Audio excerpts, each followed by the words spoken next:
Ambroise Carrière, je suis consultant en communauté de marque.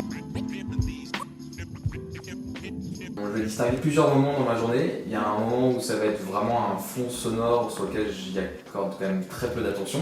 Donc si tu me dis qu'il y a eu tel et tel morceau qui est passé, je dis ah bon, ah ok. Parce qu'en fait je suis plongé dans mon travail. Mais s'il n'y a pas cette musique, je sens un vide quand même.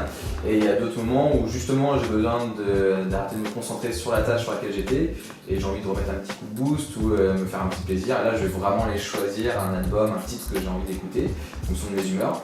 Et voilà, c'est deux moments comme ça qui vont s'alterner dans la journée. Comme je bosse beaucoup de chez moi et que je suis tout seul chez moi avec mon Tekken, ça fait que ça me dérange pas trop la musique. Donc c'est une enceinte connectée et depuis mon ordinateur et mon Spotify, je mets ma musique et ça c'est toute la journée. Ça va être triste à dire dans le sens où ça fait pas rêver, mais c'est plutôt l'inverse qui serait étonnant, c'est-à-dire que je pense que je remarquerai que je n'utilise pas de musique et je me pose la question de pourquoi je n'utilise pas de la musique. Puisqu'en fait ma base est de toujours avoir eu de la musique depuis que je m'en souviens en fait, parce qu'avant j'étais musicien, parce que j'avais un label, donc j'ai toujours baigné dans ce milieu-là et je me vois pas sans cette musique-là. Donc en fait j'ai même pas intellectualisé ou questionné la chose de pourquoi j'écoute de la musique, c'est juste que ça fait partie des basiques pour moi dans mon quotidien. Mes découvertes, en général, elles arrivent de deux manières différentes. La première, elle est en quelque sorte passive. Je laisse faire Spotify et son algorithme et je vais dans les découvertes de la semaine et j'y apporte pas d'attention. C'est la musique qui doit m'enlever de ma tâche que je suis en train de faire et si ça réussit à faire cela, ça veut dire qu'il y a un truc qu'il faut que je gratte. Et la deuxième manière, c'est les magazines. Donc Magic RPM, Les Inrock, j'ai une petite appli où j'ai la presse illimitée en digital. Donc en gros, je peux me permettre de picorer juste les pages musique, d'aller écouter, oui, non, et puis c'est pareil, si ça commence à me chatouiller un peu l'oreille, je vais l'ajouter dans mes albums, je vais le réécouter, et puis il y en a qui vont passer sous baptême du feu et d'autres pas. Je la définis comme quelque chose d'omniprésent, comme une fusion, comme une sorte d'expression de moi-même aussi. Et donc il y a quelque chose d'assez filial, je dirais. Certainement, après faut pas confondre je pense tous les sujets et j'aime bien aussi se dire encore qu'il y a de la vie privée, la vie professionnelle.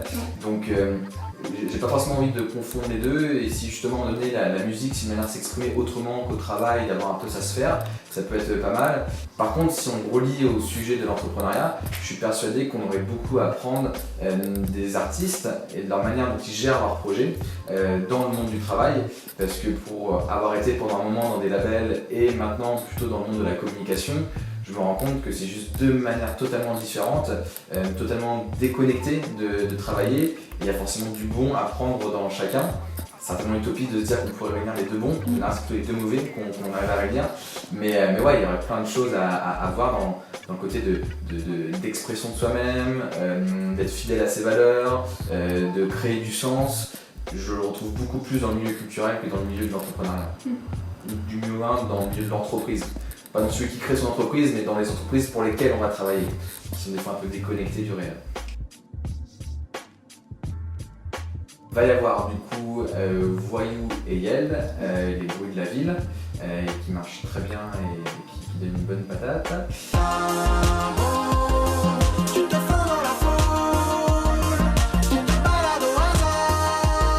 Le deuxième que j'ai pas mal écouté, c'était aussi Flavien Berger, notamment à Contretemps, et qui est assez longue, elle fait 12 minutes, mais justement elle évolue et j'ai tendance à bien aimer les chansons qui sont très longues.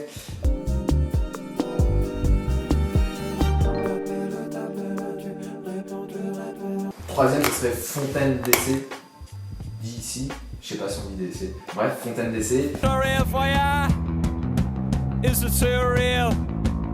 The winter evening settles down.